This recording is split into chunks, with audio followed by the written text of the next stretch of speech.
Good afternoon, everyone, and welcome to the Trove Roadshow. First of all, thank you very much for coming along this afternoon. We really appreciate you taking the time out of your busy days.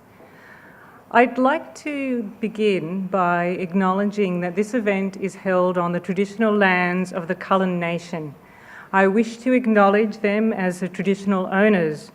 I would also like to pay my respects to their elders and to the elders of other communities who may be here this afternoon. And now some housekeeping. If you have a mobile phone, we would be absolutely delighted if you tweeted. That's absolutely fine. The hashtag is #Trove Roadshow, but please turn it to silent. There's no food and drink in the auditorium.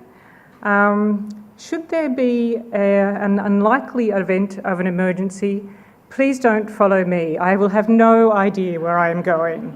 I understand the emergency exit is at the back, and our beautiful venue managers will lead us all in the right direction. We are recording this event. You may also be photographed.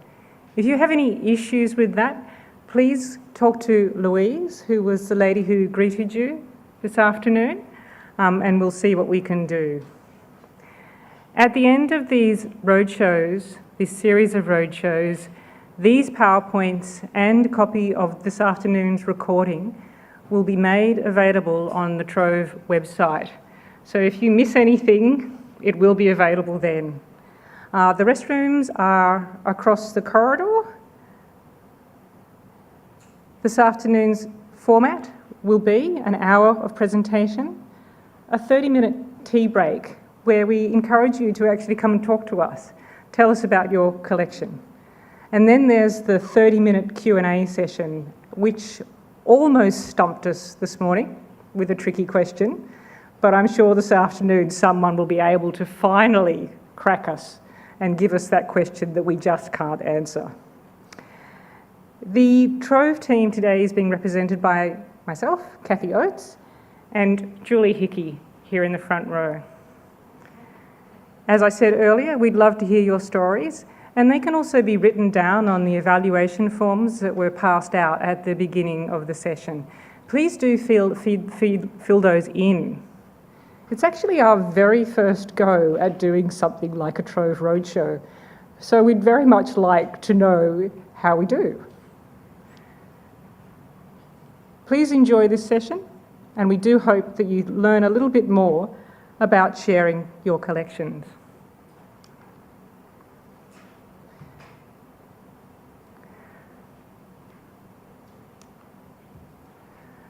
So, why are we here? One of the reasons we're here today is actually to say thank you. Late last year, and we had to actually stop doing some of the work we were doing. So from about July onwards, we did stop doing some work, but we're back on. And this happened because people like you, people who use Trove, people who have their collection in Trove, advocated on our behalf. They told people of influence how important Trove was to research in Australia. You advocated on Trove's behalf, and it worked. It's a good news story. You don't hear them very often. So thank you. We really wanted to say that today. Many of you are probably curious about that funding situation, so we're going to get that out of the way right now. Late last year, the National Library of Australia welcomed $16.4 million from the federal government's Modernisation Fund. This will help us to secure the National Library's future in a connected environment. Over the next 3.5 years, we will upgrade Trove's critical infrastructure, strengthen the supporting digital systems, increase the amount of available digital content, and better position Trove for a sustainable future. As you can imagine, this very welcome funding recognises the richness of Australia's cultural and research collections, your collections. And we know that it is acknowledgement of the engagement that Australians already have with those collections.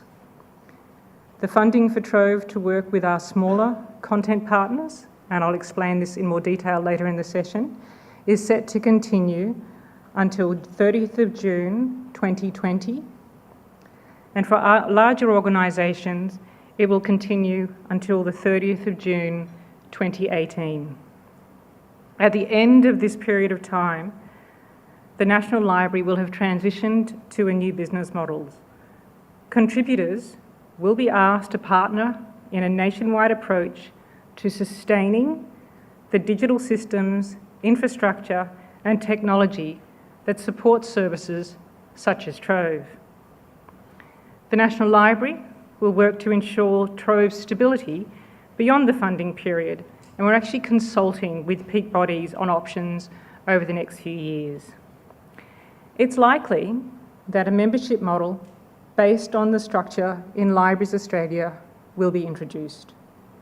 For those of you who don't know, the Libraries Australia model involves a sliding scale of fees which are designed to suit the needs of a variety of organisations and not burden smaller contributors. All materials digitised to Trove will be preserved and remain accessible in the long term. And the very good news is that access to Trove will remain free for all users.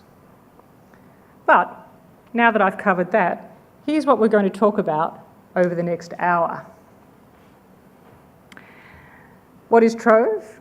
And we'll move through this fairly swiftly because I'm sure many of you already know this information, but it does help to put us on the same playing field. We'll talk about how Trove works with organisations, the value of having a collection in Trove, the different pathways that happens. That's either through being a content partner, a digitisation partner, or through something called eDeposit. We'll just let you know about how, if your collections are good enough, and then for the truly data curious, we'll get into the nitty-gritty of data. We need to remember where Trove came from. It's so many things. It began as a collaboration between the National Library, the state and territory libraries. Its very, very first reason for being was as a collection of collections. And who can remember back that far? Yeah. Things have moved on though. As an aggregator, it's brought together those collections, but we've now branched out and it's really involving smaller and larger organisations. So we have everything from your local RSL and cricket club right up to the university repositories. We still have those holdings of over 1,000 Australian libraries and the image collections of those 400 organisations, but we also have unique material, like more than 20 years of ABC Radio National broadcasts. And back to those newspapers and that harbour bridge that we so love. That came about through collaboration.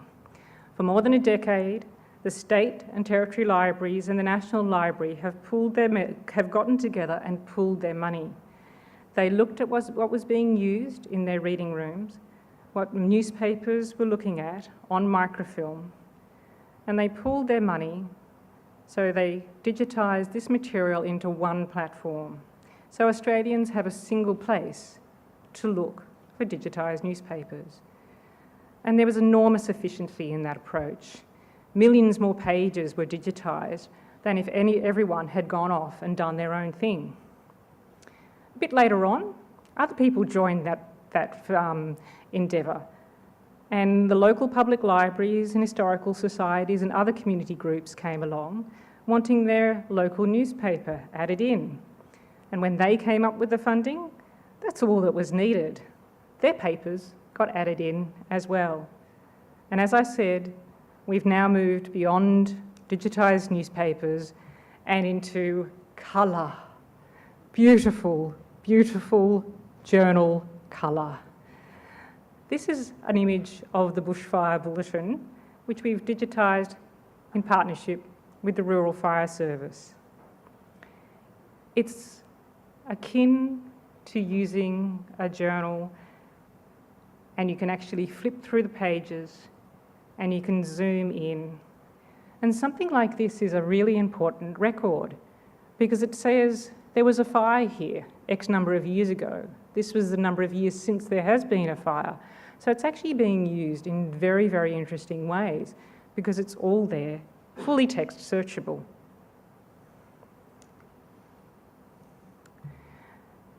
We now also host all of the National Library's digital collections. Photographs, maps, sheet music, oral histories and posters, and they're beautiful. It's this platform to investigate and research. But what we really also love about it is the ability to build things. People add tags, they add comments, they add lists, and they conduct their research. And those who have a computer-friendly bent create new applications. The Manly Local Studies Image Library. It's built on the data from Trove, which is openly available to everyone. And now I'm going to ask for another show of hands. Who here has an API key? Okay, great. For those of you who don't have an API key, there's a section on the Trove help, which is called Building with Trove. And you can go there as a non-commercial organisation and get an API key. And if you, as I said, have that technical bent, you can build things like this. It is openly available, made from data that is openly available on Trove. It displays photographs from the Sydney suburb of Manly on a timeline instead of that search result approach, that listed search result. It's a really nice way of exploring images of a local area. I referred earlier to the community of users. I'm going to ask for yet another show of hands. Who here is a text corrector? You can't see what I'm looking at right now, but there are a lot of hands up. Thank you. I cannot say that enough. We are so grateful. That text correcting activity, it really astounds me every single time. So, Trove on its own is just another big thing with lots of descriptions. It's the users who come in and connect the pieces of data, who reveal and tell the stories of Australia, who text correct and make that possible, who make Trove meaningful. And I have to say, from those users, it's the unique and special collections that people really value in helping them to do that. It's these small or large collections that captivate people and help them to tell their stories. That was a very brief introduction to what Trove is, and now we're going to do an even briefer introduction to the types of material in Trove. There are three basic types of material. They depend on the item itself and Trove's relationship with the collection. There are digitised items, like the newspapers, the journals, and the posters. They were originally created as physical printed pieces of paper that were often stapled together and mailed out, like that bushfire bulletin, as a tangible item. It's had its picture taken. Now there's text to search across, and there is a digital copy of the physical original in Trove. This is in Trove content. The next item is born digital. Think of an academic article that was created on a computer as a Word document and published as a PDF. Then it was submitted to and kept in a repository. There was never a physical version that I could lay my hands on. Users can now look at these digitised copies in Trove in just the same way. They are inside Trove, in our viewers, in our search. The third item is not digitised. There is a written description of it, but possibly no images. For example, an image of a wedding veil that's in a special collection. That full-sized image is not kept in Trove. It's kept on the website of the organisation who cares for the veil. So it is linked out from Trove. What's in Trove is the bibliographic record. It describes the item and it takes you from Trove to the organisation's own website where they have either more information on that item or a digitised version of it. Users click on the link and they go out to that website. It's still in the Trove search though. The reason that exists is all about discoverability. Letting people know that these collections exist is part of what Trove does, and it's a really important first step. Here's an example of what that looks like in Trove. You can see a copy of the description of the item. There's a small thumbnail. Trove users love thumbnails, so if you have thumbnails in your collections that we could get to, I strongly encourage you to make sure they're in the records that are flowing through. But to see the full-size version, the user has to go through to the Orbost Historical Society Museum so they can view the full item. Compare this to an item that's in Trove. You can still see information about the item in the record details, and the digitised version of the item is on the right. Born digital versions look like this as well. The purpose of having these different types of content is to help people make connections between all these items, to tell stories and do new research. And this is one of those stories.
So that was the story of Jessie Webb. And I have to say there are a lot of Melbourne connections there. It was actually put together by members of the Trove team who were on the hunt for a good Australian story. They started by looking in the people and organisations zone. They wanted to find someone who had an interesting, visual and adventurous story that would actually be covered out of copyright by collections already in Trove. Jessie was born in 1880 in New South Wales. They then found significant dates, city visits, travel, awards, birth and death notices from the digitised newspapers around the country. They used extra research from books, diaries and photos to shape an understanding of Jessie's life.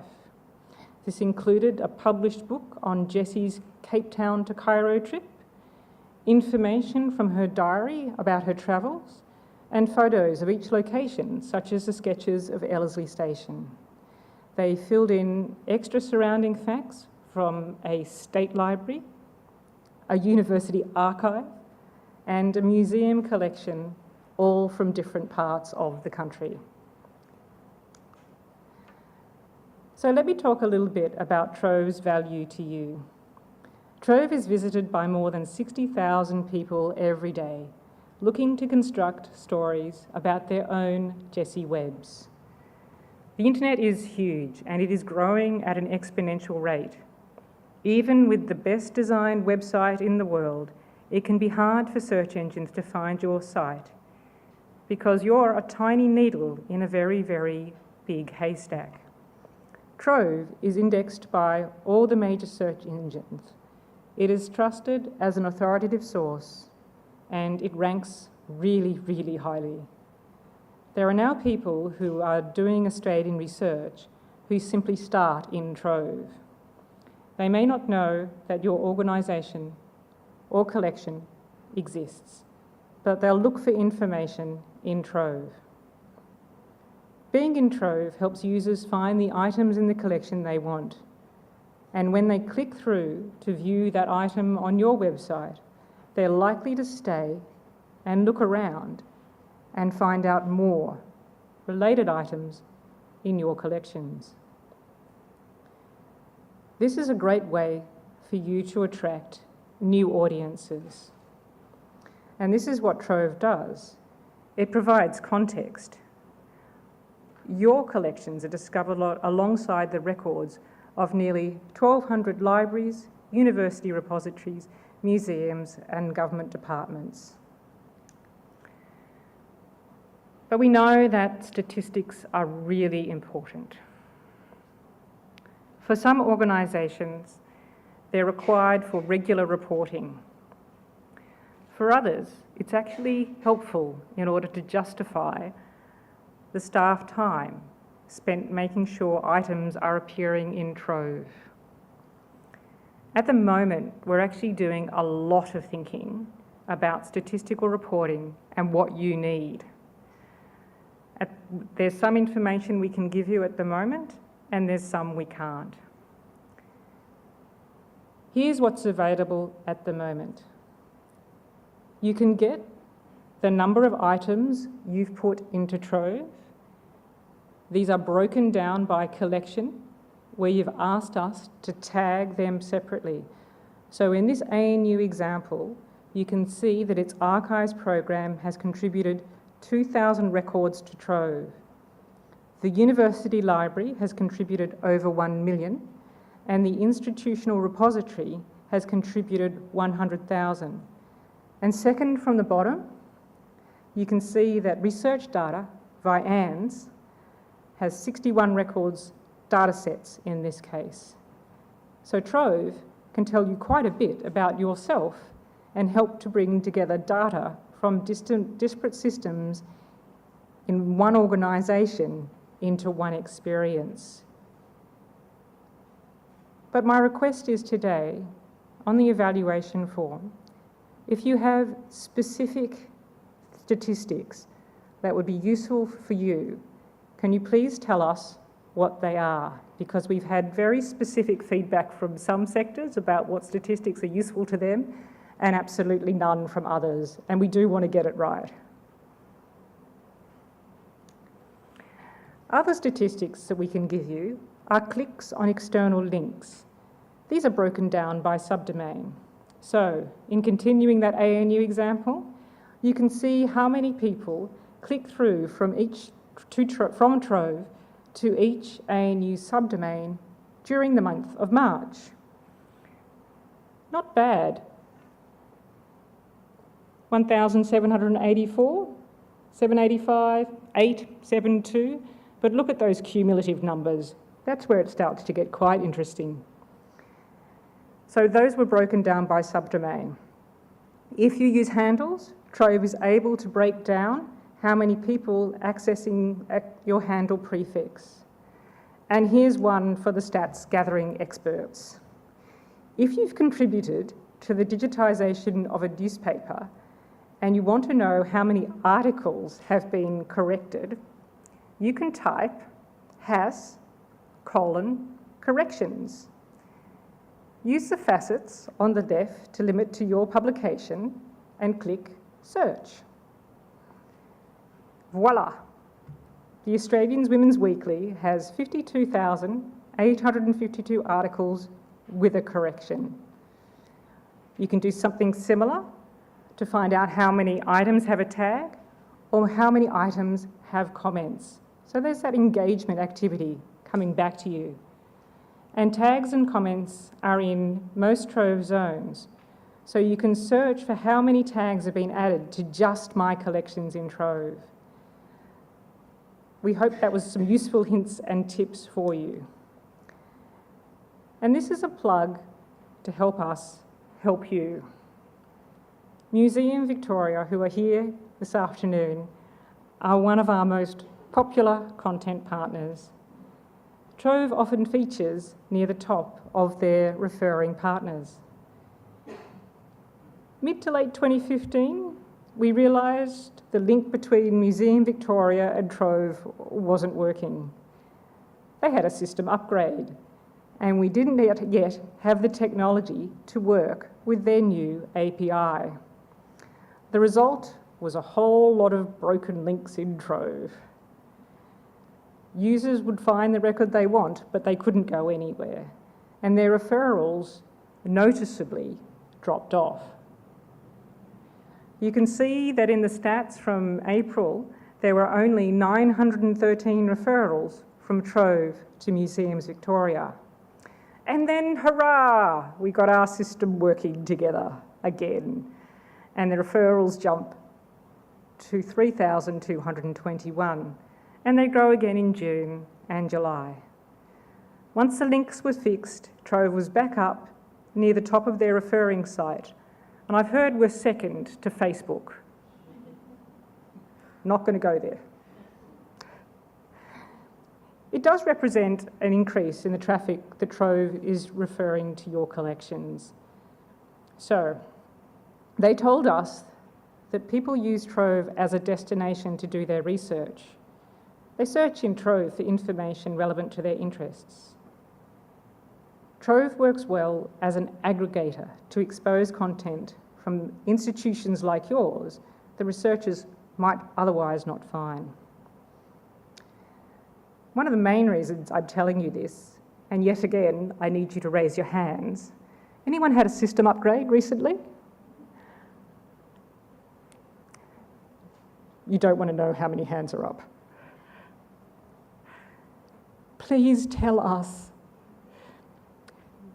Sometimes those system upgrades inadvertently break the link to Trove, and that means you're missing out on all those visitors. All you need to do is contact us and tell us that that is about to happen. Earlier, I asked you about Trove's API. It's one of the values of being in Trove as well. It allows you to access your own data in a reusable format. It also allows digital humanities researchers to make new discoveries based on your collections. The API can be used for data analysis. This one's from the former Trove staff member, Tim Sherratt. It plots the occurrence of the term Anzac versus digger versus Aussie. Not surprisingly, Anzac has a huge spike between 1914 and 1918. Aussie suddenly appears in 1918. I never knew that. And digger, well, that was been around since 1851. That gold rush has a lot to answer for.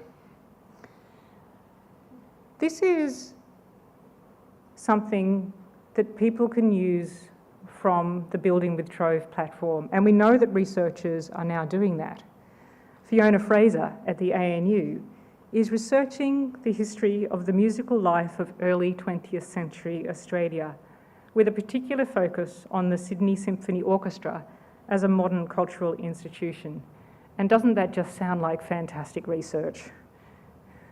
She's using QueryPic to look at the prevalence of the terms recital and concert in Sydney during the first half of the 20th century. I would never have thought of doing something like that. And that's possible because collections like yours have been made available via Trove. And now Julia is going to get into the detail of how collections actually come into Trove. Okay, hello. I'm Julia Hickey.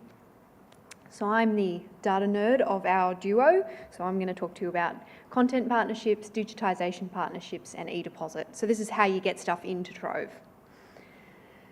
So they really depend on what you're set up to do at your end and what you're trying to achieve. If you want to digitise a collection and have it delivered to the world through Trove and under the Trove banner, then a digitisation partnership is the thing that you're looking for. If you want to expose your existing collections that you're managing in your own content management system, then a content partnership is what you're looking for. The difference is the content partnership is where you host in your own repository, and the digitisation partnership is where we host it at the National Library. So let's start with content partnerships. First and foremost, I should say, if you have a library collection that's in MARC format, then this slide is not for you. You want our sister service, Libraries Australia. MARC is a really complex format, and that service is set up just to deal with MARC and all its complexities. Everything that gets added to Libraries Australia will automatically flow through to Trove. So there's no disadvantage in adding to Libraries Australia, it's for MARC records specifically. If your collections are described in anything but MARC, then this slide is for you, and a content partnership with Trove is for you. So this particular image is a depiction of the life cycle that a collection goes through when they're working with Trove. It starts with advocacy. So that's where you hear about Trove from a colleague or a friend, or you do a Google search in your own research and it turns up Trove for the first time and you think, wow, this is great, we want to get our collection in here too. So you end up probably either contacting someone that your friend knows, or you fill in the Contact Us form that's in the top right-hand corner of every Trove screen, and you encounter a member of the Trove team. So we're in that initial contact bubble. If your organisation hasn't worked with us before, the next thing we get you to do is print out and sign a Memorandum of Understanding. So this is just a document where we both make an agreement that we're working together. There's no cost involved. If you have worked with us before, or you're a Libraries Australia member, you can skip that MOU bubble. We've already got an agreement, we don't need another one. For people that are either setting up a new system or haven't shared data with Trove before, then we offer some system development advice. So some systems are ready out of the box. They're built with a module that allows them to share data with aggregators like Trove, with search engines like Google, with larger open repositories aggregators. But other systems are more custom and they may not have a sharing module to start with. So we provide advice on how you can get your system to talk to ours. Once you've got that, then we can start testing. Notice that it is the biggest circle here. The reason that happens is a previous director before Cathie had a favourite saying, "Standards are like toothbrushes. Everyone agrees they're a fabulous idea, but no one wants to share someone else's." And we find that even though there are really comprehensive standards of data out there and people adhere to them, when it comes to Trove, everyone's data ends up looking a little bit different. And so we do some normalisation at our end to try and get everyone's data looking the same before it's loaded into Trove. So that's what happens in the testing period. We load your data in, we do some normalisation, we send it back to you to have a look. Are you happy with how it looks? Oh no, the subject fields are missing. Oh, I've noticed the relation field is actually showing up as a main identifier. That's wrong. We have a little bit of back and forth until we're both happy that the records look correct. Once they do, we hit the go button and they go live in Trove. Now, this isn't a stagnant one-off data dump. Trove is constantly talking to live systems. So updates happen on a daily, weekly or monthly basis. That schedule is entirely up to you. We don't have a preference. It's based on how much data work you're doing. Once you're live, we can point you to our statistics section so that you can see how often your collection's being used in Trove. And then we don't need to talk again. The systems will talk to each other for sometimes a decade while the staff around move on, change, someone retires, one person died. The systems keep talking.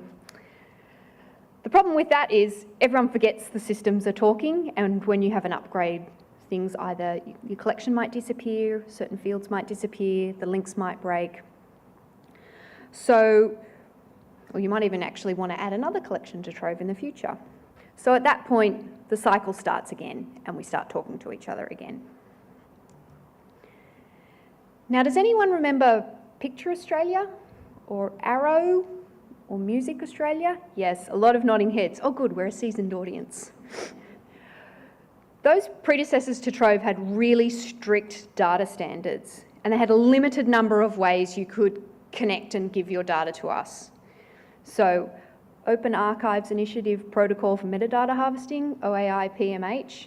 We pretty much had a lot of systems go out and build these OAI PMH modules just so that they could give data to Picture Australia or just so that they could give data to Arrow. It was OAI PMH or the highway. Trove is much, much more open. You don't need to set up a new system to contribute data to Trove. You can probably do it with the system that your data's already stored in. Sure, you can still contribute via OAI PMH. It's a protocol that's over 15 years old, it's really robust, it's built into a lot of existing systems. But Trove can use a number of different protocols to request and receive data from contributors. So XML sitemaps and custom APIs are newer technologies that people are using to share collections with us. While we can work with lots of other setups, if you're building a system from scratch, we now recommend a sitemap.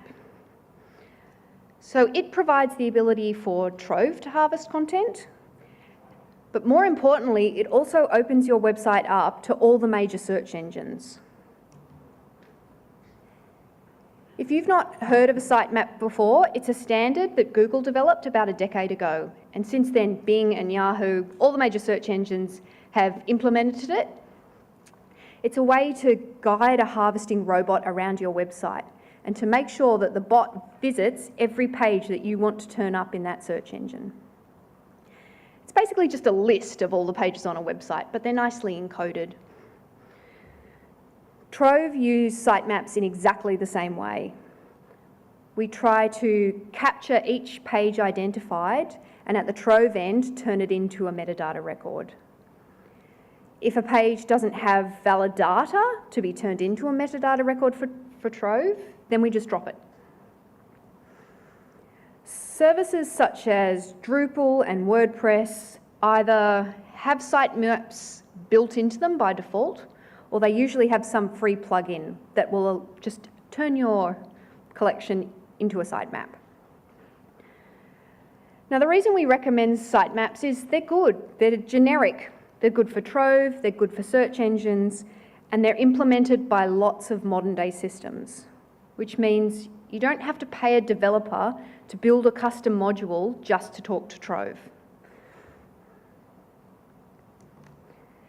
However, if your system's quite complex, you might go down the route of a custom API. And if you have one of those, Trove can work with that as well. APIs were mentioned earlier. Trove has an API to expose our data. They're a way of exposing any collection in machine-readable format. Now, working with custom APIs is relatively new to Trove. It came in about 12 months ago now. Every custom API is different, so we've set up some basic requirements for what we can work with. We're best placed to work with APIs that are REST APIs, or RESTful, that offer XML or JSON output, that output Dublin Core or some kind of similar standard metadata. Ideally, that includes notification when records are deleted, which will help our system stay in sync. That can batch up records or limit the number of records returned in one call to about 100 or less. That means we can paginate through results. So the reason we have this kind of brief list of requirements is it means both our systems won't be overwhelmed. So we're not transferring 70,000 records in one batch that we both have to cope with. Instead, we can do incremental harvests. Show me everything that's been updated since the 1st of May. Okay, that's 100 records. Thanks, Trove will just process 100 records. None of those are hard and fast rules, but they make setup and maintenance easier at the Trove end.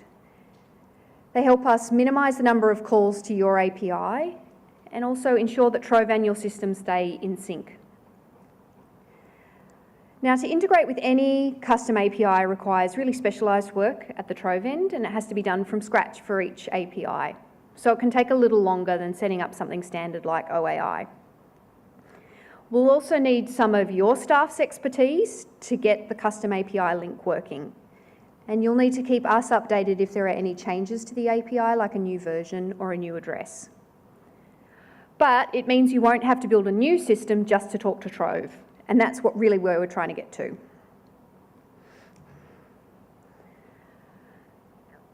So now that we've established how Trove, its harvester, will come out to your systems and bring in data, what does a record need to look like for it to be included in Trove? Well, like I mentioned, those really old Picture Australia, Arrow, Music Australia were very prescriptive. They required quite a lot of data. They required it in specific thesauri. That is not true of Trove anymore. All we require are 3 fields. That's it, just 3 compulsory fields. They are title, or a description that can be repurposed as a title, format, such as book or photograph or object, and a unique system identifier for the item, which your system will probably do by default anyway, and if it's coming into Trove, it probably has its own unique URL, so that will probably do. So you need to come up with title and format. It's really not very much. Having said this, the more information you can give, the better. So things like a description of the item, the creator, the date it came into being, associated subjects, they all increase the likelihood that someone will find your item when they're searching Trove. As with any search engine, Trove relies on the words that are in the metadata record to help people find it. Now, you have complete control over how your records appear in Trove. So if you don't want to send a lengthy description, that's fine. Don't include the description field, or let us know and we'll remove the description field as your records are coming in. We're happy to provide advice on how to make your records look their best in Trove. But we're also happy to take your advice on what fields you wouldn't like to see. So those are the standards for Dublin Core records, bibliographic records. That's for things like pictures and objects and research papers, published works, unpublished manuscripts, to get those textual items and visual items into Trove. Records for people and organisations are different. These are things like biographies, or if you're in the library world, authority records. They describe people rather than resources. With information like life event dates, pictures they've appeared in, events of their life, books they've written, and so on. Each record also includes all the known identifiers for a person. So the people zone includes records from a variety of sources at the moment. There's about 40 contributors of people records. Things like the Australian Dictionary of Biography, the Libraries Australia Authority File, and researchers who have created a profile for themselves on ORCID. Records in this zone aren't in Dublin Core. They're in something called Encoded Archival Context, Corporate Bodies, Persons and Families, EAC-CPF. If you've never heard of that before, don't worry, it's a real mouthful. And Trove realises that it's not that widely implemented. So what we do is we take your people records, your biographical records, in whatever format you've adopted locally, and we transform them into this EAC-CPF to load them into Trove. So we do a crosswalk at the point of loading. For these, we just need a few mandatory fields. In the case of the people zone, we need mandatory fields not just to make them unique in Trove, but to also minimise the amount of human review that they need. When someone with a similar name already exists on the system, unless the machine can really be sure that it's someone different, for example, they've got different life dates, it puts them into a queue for what we call manual matching, which means a person has to come along and say, is this person the same as this one that's already in the system? Yes or no. It can be quite time consuming. So the more data you give us, the more chance the record will get through automatically.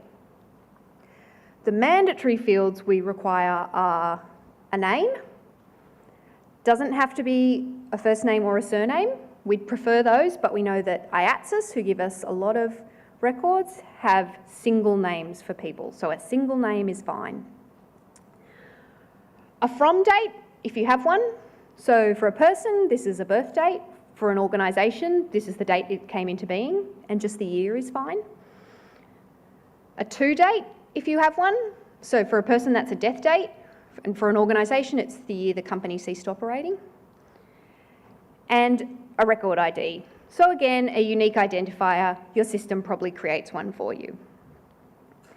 So that's it. That's the mandatory fields for a person. A name, a from date, a to date, and a system identifier. And then there's lots of other fields that you can include, like biographical text, like related people, related organisations, resources where they're mentioned, events, awards they've been awarded, etc. I won't go into the whole list of them, but if you're interested, take a look in our help section and there's a really detailed layout of what we can accept.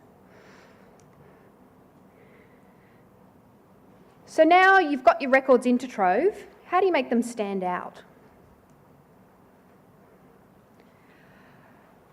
So the most important thing is to be nice to users. When a record contains a link in Trove, Trove's able to flag whether this item is freely available online, so any member of the public can click on that link and see the item. They're not going to face an authentication challenge, they're not going to be asked to log in, they're not going to have to be on site somewhere, they're not going to have to pay, whatever. They can freely get to it. You can say if the link is to something where access is restricted, so you do have to be on site somewhere, or you need to be a member of a certain library and have your login details from your card. Or you can say if the link's not to the actual item that's online, but something related, like a finding aid. Trove actually classifies those links, and to do that we use the link type flag, and it looks like this.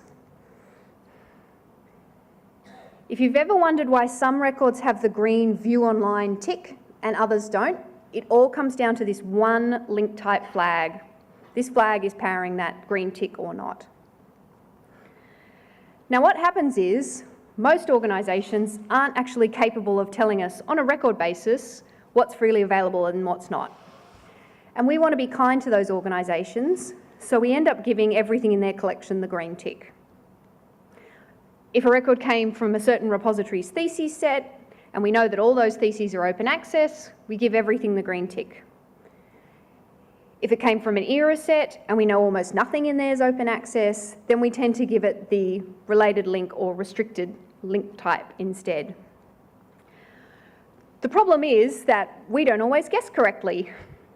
And also, most collections aren't like that. Most collections are a mix of items that are online, freely available, but with a handful of restricted ones sprinkled in, or vice versa. And unfortunately, you've probably come across it, that ends up with the green View Online Freely Available tick on things that are restricted. And you click on the link and you're taken to a website where it says log in or put in your credit card details. And we know that that makes users really mad. It's okay to say that your items are either not available online, they've not been digitised, or that access is restricted. That's perfectly fine. If you use this link type flag, that's the way to change Trove's behaviour and have Trove show the correct access to users at the first point that they see it. So in this particular example, the top one has gotten the link type flag of full text. That means the item's freely available online, it gets the green tick. The second item behind the scenes has a link type of restricted. That means someone has to log in or pay to see this item. So on the right-hand side, you can see that they haven't got the green tick. It says View Online Access Conditions, giving the user a really good idea of what they're going to click through to. And then the third item isn't online at all. There's a description of the item available, but there's no digital copy to go along with it. So it doesn't get the View Online tick. And it doesn't get access conditions either. In fact, it says nothing about being available online. When the user clicks through, they're still able to go to the organisation's website, but they're not expecting to see a digital object. So if you are contributing records to Trove or thinking about contributing a new collection, I encourage you to think about how you could give Trove this link type. You don't have to actually give us the flag, you just have to tell us if there's a way in your records to distinguish those that are online from those that aren't. There's one more very important link type, and it doesn't relate to the View Online green tick. It relates to thumbnails. The thumbnail link type allows you to include a link to the thumbnail image for the item. Now, people think this is just for pictures and objects. It's not. If you've got a thumbnail for anything, you should include it. It makes it really attractive to users. You can include it if you've got a journal article, you can include a cover picture of the issue. For a book, you could include the front cover, or if that's in copyright and you're not sure, you could include a picture of the author. For Radio National items, we include the profile picture of the host. Whatever you do, it should be related to the item, but it will help your record stand out and make it a little bit more obvious to users what they're clicking through to look at. Trove doesn't take copies of the thumbnails. Instead, they're actually being loaded live from your website. So some other odd examples you mightn't think of. The Australian Parliamentary Library contributes more than 200,000 press releases from their archive. So these are press releases that members of Parliament have put out since Federation. Each of those thumbnails is the beautiful official portrait of the MP. So you get a press release come up with a title, and you get the picture of the person who put out that press release beside it. And it's quite immediately evident that this is a press release, it's something official that someone's putting out as their platform or their position on something. Thumbnail images make it easier for people to understand what they're looking at. And they also become hyperlinks for people to click on. So it takes them directly to your site to view the image rather than clicking through the metadata record. So I implore you to add thumbnails if you have the ability. Or talk to the Trove team about how we can be detecting your thumbnail URLs if they're already in there. Okay, this one's about rights. One of the most common queries that the Trove team gets as a kind of unfortunate intermediary is how can people reuse an item? I found this, can I reuse it in my blog? I found this, I'm a teacher, can I print out 30 copies and hand it out to my class? I found this, I'm a journalist, I'm writing an article on this really obscure subject and this is the one image, can I include it with my article? I'm making a documentary for the BBC and this is the only record of that shipwreck, can we include it? I'm a real estate agent putting together a coffee table booklet on our local area, can I include this picture of the post office? And one I heard last week, I'm putting together a bus shelter diorama timeline of the local area and I want to include all these pictures that I found in Trove. They seem to come from a lot of different collections, but you've got them all together, so can you just give me copyright clearance right now? They're all real examples and it's a real mixed bag. Some of them are professional, some of them are commercial, some of them are educational, some of them are family history blogs, just someone's hobby passion. And we have to give them all the same answer. For some items, rights are really clear. A photograph taken pre-1955 is out of copyright. And you're really lucky on this record, the institution who holds it wrote, this is out of copyright, and they're really happy for you to reuse this image. Just make sure you write their name. For other items, it's really messy and complex. Yes, this image was taken pre-1955 and yes, it's technically out of copyright, but we signed a contractual agreement with the widow that means we have to consult the estate every time someone wants to reuse an image. So no, unfortunately you can't just reuse this image, even though it's technically out of copyright. I'm going to point you to this form that you have to fill in. Maybe wait a fortnight and hopefully you'll get clearance. Or there's some really good examples that are like, yeah, this image is from the 70s, but when the photographer handed it over to a collecting institution, they also handed over the copyright. And the collecting institution's really happy for you to reuse it, and they wrote that in the record. So go ahead. No extra consultation needed. Now imagine you're a teacher in a classroom and you're doing a module on Australian history. You're time poor. You're not that fussy. You really just want to see images that are okay to include in your classroom pack.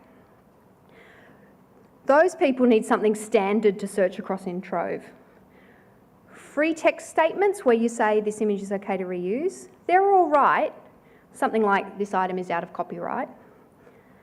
But unless the user knows the exact textual string that you used in your records, they're going to have a hard time narrowing down their search results to just those items that are okay for reuse.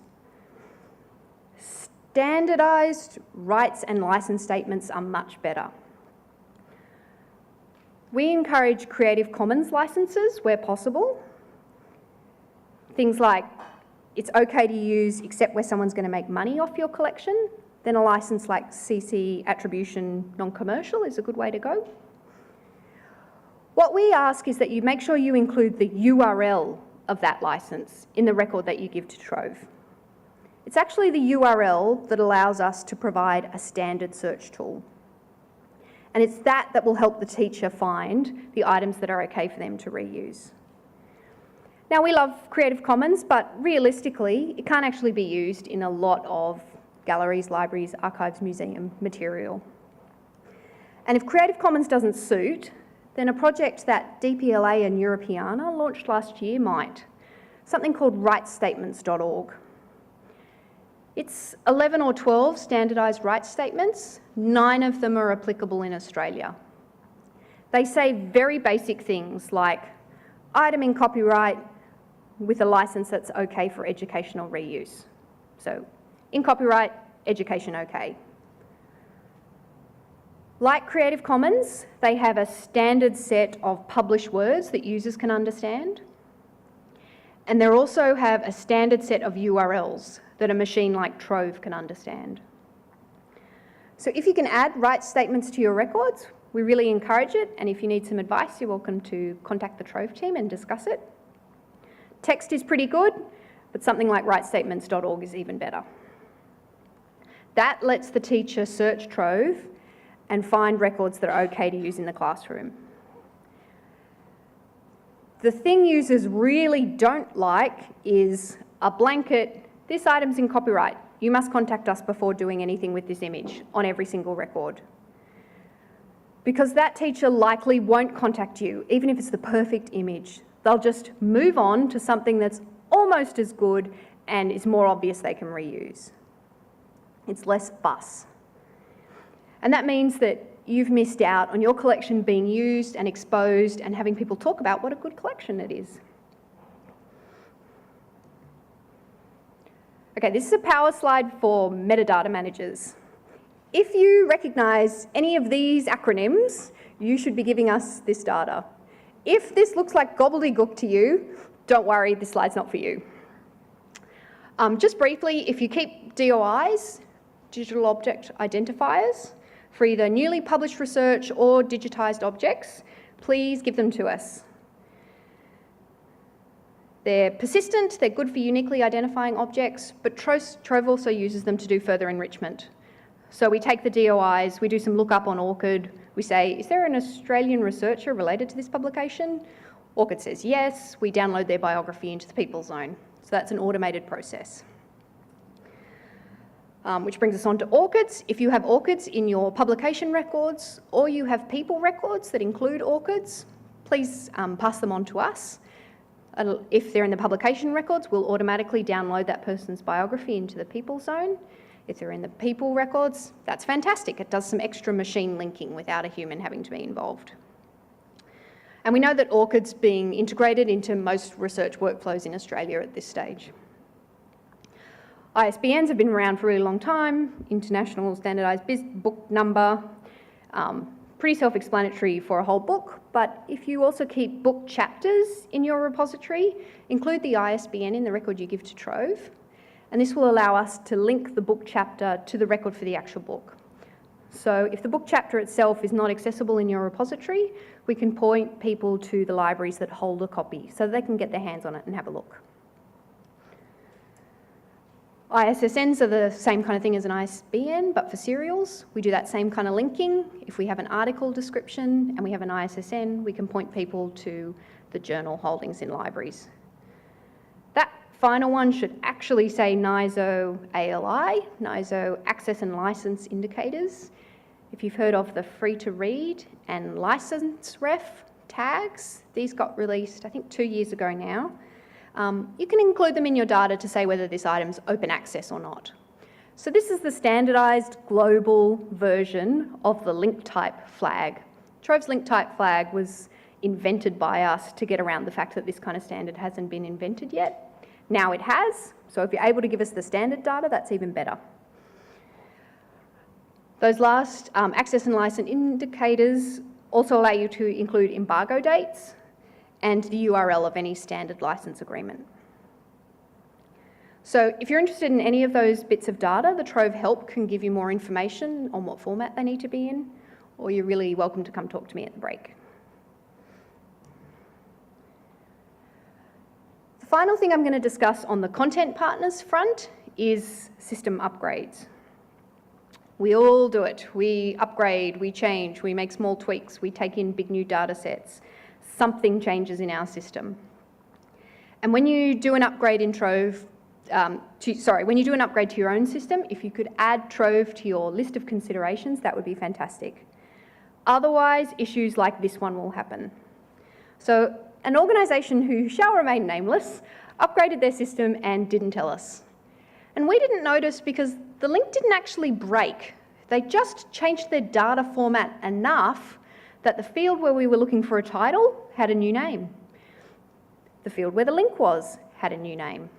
So we got a little bit of information. We got the title of the journal these articles were appearing in, and I think we got an issue number, but that's it. So suddenly when people searched for something in Trove, they either didn't find their collection at all, or they got this: no title, no title, no title, no title. No way to decide if this is the record for them or not.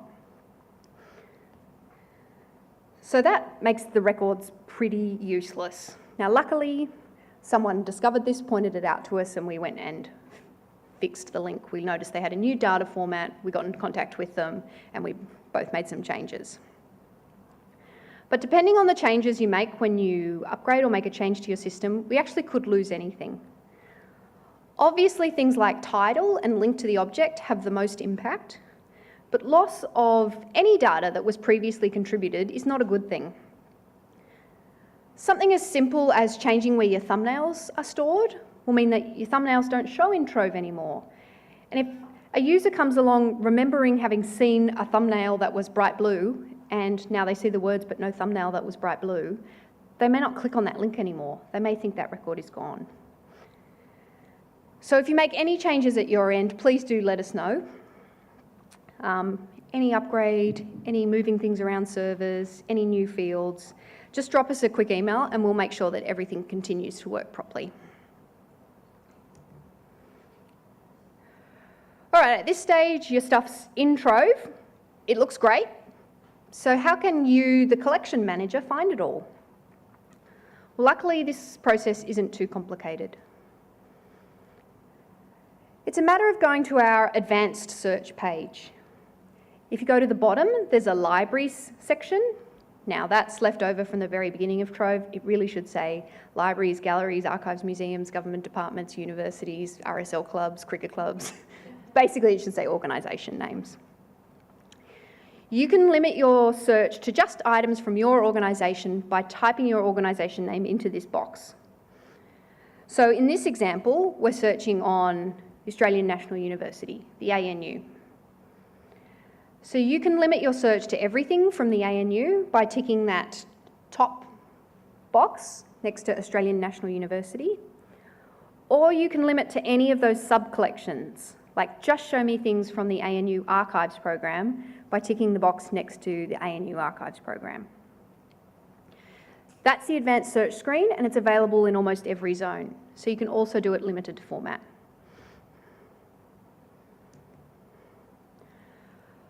Not only are your collections discoverable in the Trove user interface, they're also discoverable just limited to your records via the API. So that means you or other organisations and developers can do data analysis on specific subsets of data that's in Trove. This is one particular example. It's the NHMRC's website. It connects to the Trove API and does a limited search, which allows users on the NHMRC website to find only those publications that have been tagged with an NHMRC grant number. So they don't want to return all the records that are in Trove. They only want to return those that have been tagged with an NHMRC grant number.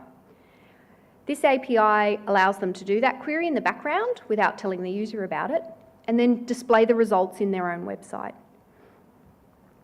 So that's something you can do too. You can say, I just want results that are from my collections through the API and display them on your own website. Or I just want results from my collections and other collections of universities in Victoria. Or just my collections plus the digitised newspapers. If there's a combination of data sets, a limited combination that you want to limit your search to via the API and provide your users with like a cut down version of Trove, you're really welcome to do that. The next thing I'll be speaking about is digitisation partnerships. So these are where we work with you to digitise your collections or collections that are of interest to the communities that you serve, and then preserve them within the National Library's digital repository and serve them up to the public via Trove. Now what we do is provide end-to-end support for the digitisation process. So that includes preservation and delivery. At the moment, what we're most known for are the Australian newspapers, but also the journals that Cathie mentioned earlier, and books. And we have been partnering with quite a variety of organisations to digitise content. The digitisation that the NLA provides is not like a digitisation company. First off, we do project management. You want to digitise a newspaper? Okay, well that usually involves first locating a complete set of the microfilm. That's done in coordination with the state libraries. Is the item you want to digitise in a non-standard format? Okay, well we have access to quite a range of specialised equipment for efficient capture. So microfilm readers, automatic book scanners, scanners for large format maps. We then capture images to quite high standards that will give users the best possible experience online, but will also meet long-term preservation needs. We don't just scan. We do scan, we do OCR, we preserve long-term, and most importantly, we deliver online. We facilitate access to everyone. That means users can search for and find items based on the text within them, and that they can see the original item in Trove. Now, unlike our spiralling content partnership life cycle, the digitisation one has a beginning and an end. It's much more straightforward. First off, you get in contact, you let us know what you want digitised. We look into things like how many pages is it likely to be, and we provide you with a quote. If you're happy with that, we go ahead, we sign an agreement. Then we work out, is this something special in your collection? Is it something the National Library has a copy of, or the State Library has a copy of? We work with you to source the master content, the best copies. That could be hard copy, it could be microfilm, depending on what you want to digitise. The reason I keep mentioning microfilm, I should say, is that for some content like newspapers, our preferred source is microfilm. Scanning microfilm means we don't have to handle the old newspapers. That extends their life a little bit, and it's also much more efficient. In the time it would take us to scan maybe 5 or 10 physical newspaper pages, we can do about 1,000 off microfilm. So you can get a lot more done for your money. A lot more pages scanned for the same effort. Now, once the master copy's been sourced, then we create digital copies of the content.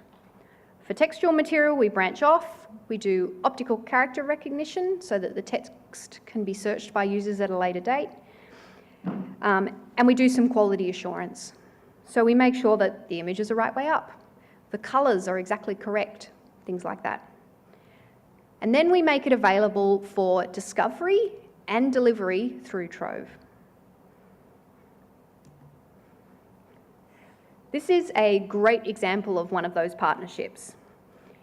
In 2016, the University of Wollongong and the University of New South Wales partnered with the National Library of Australia to digitise this early 20th century art magazine, Art in Australia.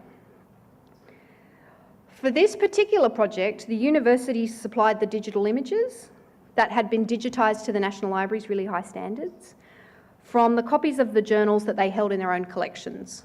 So the two universities each contributed their images based on who had the better copy for each issue. The National Library then completed the additional processing that allowed this significant resource to be full text searchable.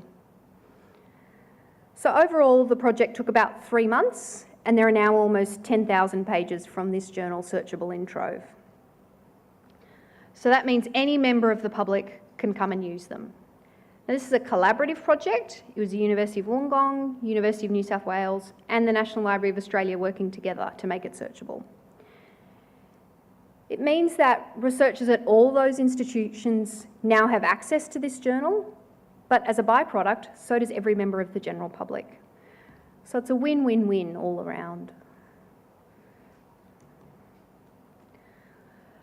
The final pathway to Trove that I'll talk about is e-deposit. Does everyone know what legal deposit is? A few nods, a few people look confused. Okay, if you publish something in Australia, you're legally obligated to leave a copy of it with the National Library. And in most states and territories, you're also legally obligated to deposit a copy, say here at the State Library of Victoria. In the past, that meant you had to pop a physical copy of the item into the post. Since last year, you can now deposit your copy with the National Library online instead. So in reality, that means if your organisation publishes a newsletter or exhibition catalogues or small books, then these can be given to the National Library through the new e-deposit service instead of sending in a physical copy. It's just a really simple form that you fill in online. And the final step is to upload a PDF or EPUB file. Items contributed to this service can then be delivered through Trove. They're either made available immediately with a 12-month embargo or not online at all. You can say, this is commercial, I want to maintain my copyright, don't make it online at all, just keep this for posterity in the National Library's digital archive. That's absolutely fine. I won't go into too much detail. All the information about this can be found on the National Library's website. I will mention that an upgrade they made last week after me begging on my knees was you can now include a Creative Commons license and they will automatically flow through to Trove. Now at this point, the online portal is only for the National Library section of eDeposit, but the National Library, the state libraries and the territory libraries are all talking together about how they can make electronic legal deposit as efficient as possible for the depositor. So doing it efficiently and effectively. And those conversations are ongoing. So last of all, once you've worked with us, you've shared your collections in Trove, they're discoverable, we really want to tell users in our community that your collections are there to be found.